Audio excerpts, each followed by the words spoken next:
Les IA qui produisent du texte, comme ChatGPT par exemple, reposent sur de grands modèles de langage, aussi appelés LLM, Large Language Models.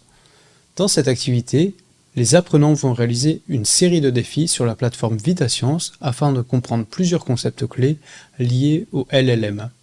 Tout d'abord, ils vont découvrir qu'un LLM fonctionne comme un outil de complétion de texte. De la même manière qu'un moteur de recherche ou votre smartphone vous fait parfois des suggestions, les LLM trouvent simplement le mot suivant le plus probable en fonction de toutes les données qu'ils ont analysées durant leur entraînement. Les apprenants vont se connecter à VitaScience avec le lien présent sur le Moodle. Une fois sur VitaScience, les apprenants vont rentrer la question « Pourquoi le ciel est bleu ?»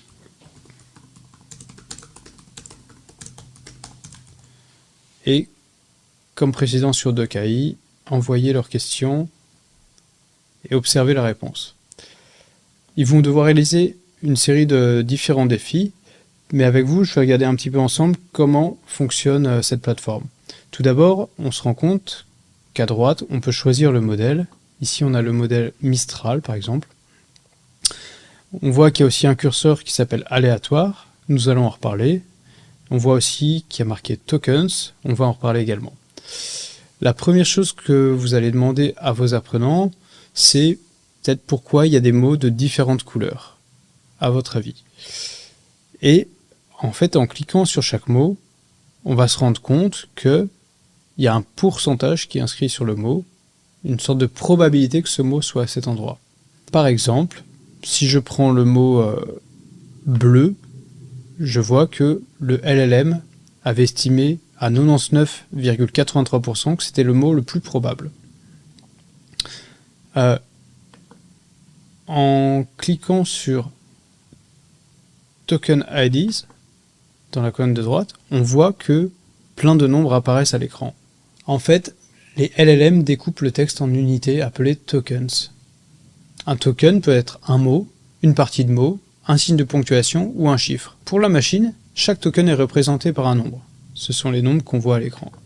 Donc par exemple, ciel, c'est le token 66. Ces nombres n'ont pas de signification en soi, contrairement aux mots pour nous. Les élèves voient donc que chaque token est associé à une probabilité. L'IA choisit généralement celui qui est le plus probable pour construire la suite d'un texte. Mais on remarque, par exemple les mots en rouge, que parfois, elle ne choisit pas le mot le plus probable. Par exemple, dans cette phrase, elle aurait pu commencer par lorsque à 31,93% ou par là à 31,93%.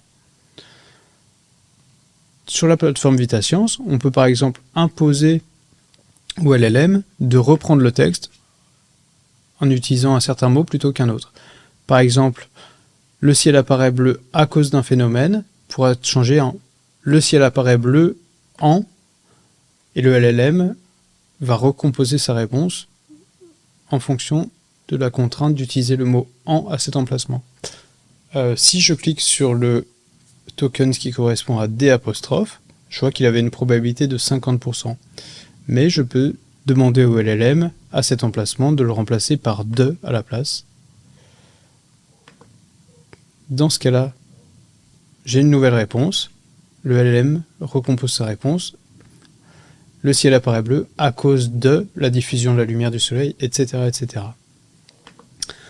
Donc ce qu'on observe sur le texte, c'est que les mots en vert sont les plus probables, les mots en vert clair sont un peu moins probables et en rouge encore moins probables. Et c'est là qu'on va demander aussi aux apprenants d'utiliser le curseur aléatoire. Sur certains LLM, ce mot aléatoire est remplacé par température. Ils vont vite comprendre que plus le caractère aléatoire est important, plus le LLM fait des réponses créatives, parfois même un peu absurdes ou qui n'ont pas de sens. En revanche, plus il est bas, plus la réponse va être systématiquement la même.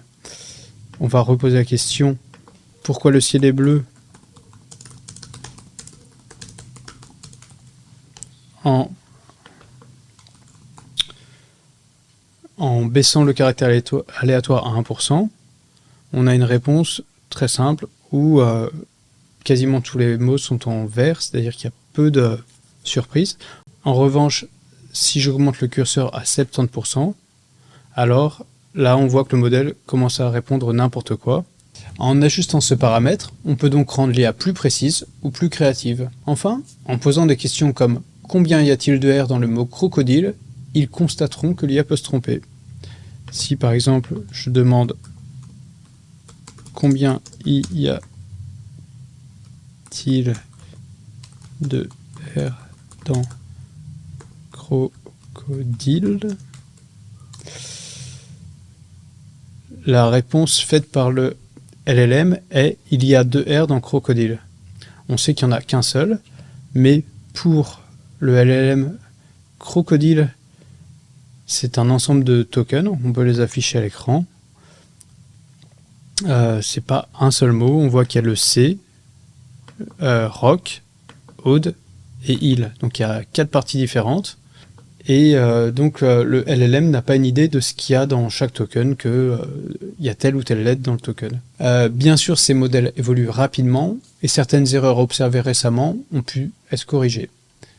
La qualité des données d'entraînement est essentielle pour obtenir un bon modèle. Mais l'entraînement d'une IA générative demande beaucoup de ressources et peut durer plusieurs semaines avec une consommation importante d'énergie, d'eau et de matériaux. Enfin, un autre élément important est la Knowledge Cutoff Date, ou date de coupure des connaissances. Au-delà de cette date, le modèle ne dispose pas des informations les plus récentes. Par exemple, si je pose la question au modèle Mistral « Quel est le président des USA ?» il me répond « Le président des États-Unis est Joe Biden ». En effet, si je lui demande « Quelle est ta date de coupure des connaissances ?» il nous répond « Ma date de coupure des connaissances est octobre 2023 ». Ça veut dire que ce modèle a été entraîné sur l'ensemble des datas qu'il y a disponibles sur Internet, dans les livres, les encyclopédies, etc., jusqu'à octobre 2023, et ensuite il n'a aucune idée de ce qui s'est passé dans le monde. Pour pallier cette limite, de nombreux modèles d'IA génératifs peuvent aujourd'hui aller chercher des informations sur Internet lorsqu'ils en ont besoin. Voilà, ce modèle est fini. J'espère qu'il vous a été utile et que vous pourrez faire l'activité avec vos apprenants. Si vous avez la moindre hésitation, vous pouvez nous contacter sur le forum. Merci et à bientôt.